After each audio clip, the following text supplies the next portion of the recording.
여러분 혹시 이 사람 누군지 아시나요? 인민복을 입고 손목에 딱 봐도 몇 천만 원은 되어 보이는 시계를 찬 걸로 유명한 사람입니다. 사진 속의 이 사람 바로 쿠바 혁명의 주역인 피델 카스트로입니다. 살아생전 피델 카스트로는 양손에 롤렉스를 차고 다녔던 괴짜로 유명했는데요. 뿐만 아니라 그의 동료였던 체게바라, 북한의 김일성과 김정일, 김정은, 중국과 몽골, 소련의 공산당들은 이미 수천만 원짜리 시계와 명품을 소비하는 걸로 악명이 높습니다. 도대체 평등을 외치는 사람들이 왜 명품을 두르고 있는 걸까요?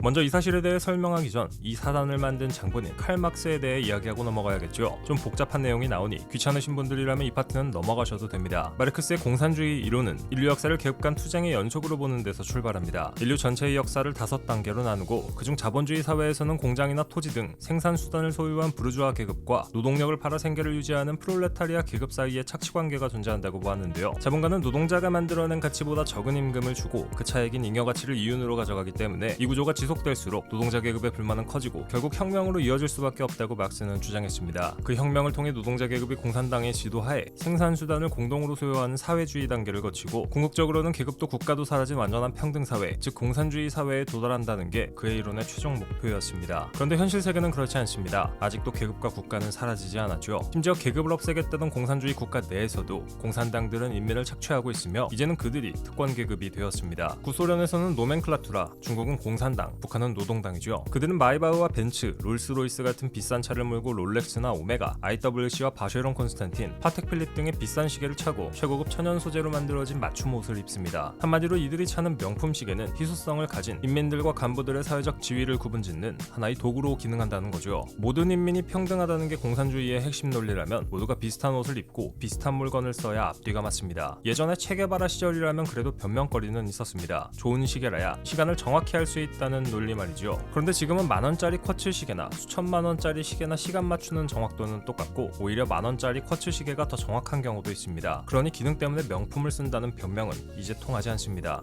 실제로 역사를 보면 이런 이중적인 모습은 반복되어 왔습니다. 겉으로는 평등과 정의를 말하지만 뒤로는 재산을 빼돌리고 사치를 부립니다. 옷이나 시계 정도만 사치를 부리면 다행이지만 국가와 인민으로부터 착복한 재산까지 사유재산으로 만들어 대대손손 부자로 살아갑니다. 장간부의 자녀들은 미국 아이비리그에서 유학을 하고 다시 본국으로 돌아와 지배계급을 물려받지요. 아이러니한 건 이들이 두르는 롤렉스나 오메가, 디올이나 에르메스 같은 브랜드 자체가 다름 아닌 자본주의가 만들어낸 산물이라는 겁니다. 자본주의를 부정하면서 자본주의의 가장 화려한 결과물로 자기 권력을 과시하고 있는 셈이죠.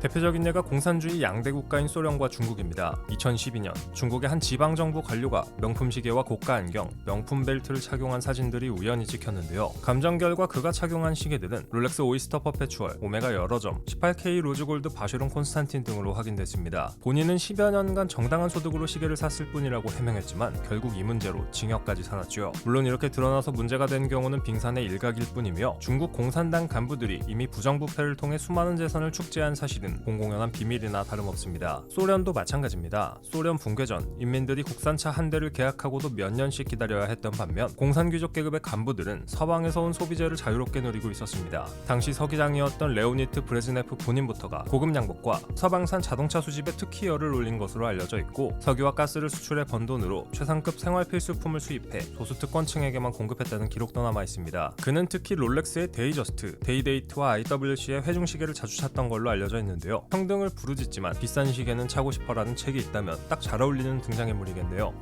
명품 시계 하면 떠오르는 대표 아이템인 롤렉스의 서브마리너. 이 시계의 역사에서 빼놓을 수 없는 인물이 바로 아르헨티나에서 태어나 쿠바 혁명을 도운 체게바라입니다. 아마 중장년층이라면 한 번쯤은 봤을 빨간 책의 주인공인데요. 인민을 착취하는 자본가와 정부에 맞서 정글을 누비던 그의 손목을 장식했던 시계가 아이러니하게도 자본주의의 상징과도 같은 서브마리너였죠. 체게바라가 찾던 서브마리너는 그의 처형 직후 CIA 요원이었던 펠릭스 로드리게스에게 넘어간 걸로 알려져 있는데 현재 전세계 시계 매니아들은 이 시계가 매물로 나오기만을 기다리고 있습니다. 한편 그의 동료 던 카스트로는 롤렉스 GMT 시계를 샀던 걸로 유명하며 쿠바 공산 정권을 세운 뒤에는 롤렉스의 데이데이트 모델과 서브마리너를 하나씩 차고 다닌 걸로 유명합니다. 그리고 윗집 돼지 집안은 이미 IWC 같은 명품 시계 사랑으로 유명한데요. 여러분들도 익히 아시는 것 같아서 이 부분은 넘어가겠습니다.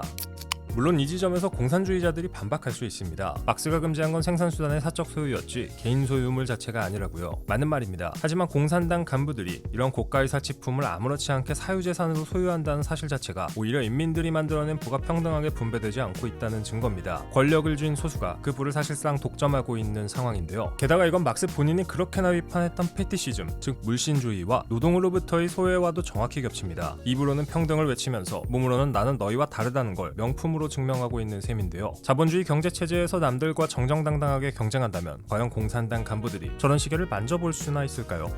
여기서 우리가 얻을 수 있는 결론은 간단합니다. 계급 없는 세상을 만들겠다는 이념이 실제 권력을 쥐는 순간 그 이념을 실현하는 사람들부터가 새로운 계급이 되어버린다는 겁니다. 인류 역사에서 계급이 완전히 사라졌던 적은 한 번도 없었고 어떤 이념으로 무장하든 이 문제에서 자유로운 체제는 아직 없었습니다. 계급이 없어야 하는 사회에서도 아이러니하게 자본주의의 총아인 명품 브랜드 제품으로 계급을 구분짓는다는 점이 어이가 없고 황당하며 역설적이라는 생각이 들죠. 다만 이 이야기를 다른 각도에서 보는 시각도 있다는 걸 짚고 넘어가야 할 것 같습니다. 일부에서는 이런 현상이 공산주의 이념 자체의 실패라기보다는 권력이 집중된 체제라면 이념과 무관하게 나타나는 보편적인 부패 현상이라고 봅니다. 자본주의 사회에서도 정치경제 분야의 엘리트들이 특권을 누리고 대물림하는 현상은 존재하니까요. 하지만 자유민주주의의 경우 엘리트들이 부패하면 이를 제지할 수단과 저항할 국민들의 권리가 존재하고 공산주의는 그딴 건 없다는 점을 여러분들도 알아두셨으면 좋겠네요.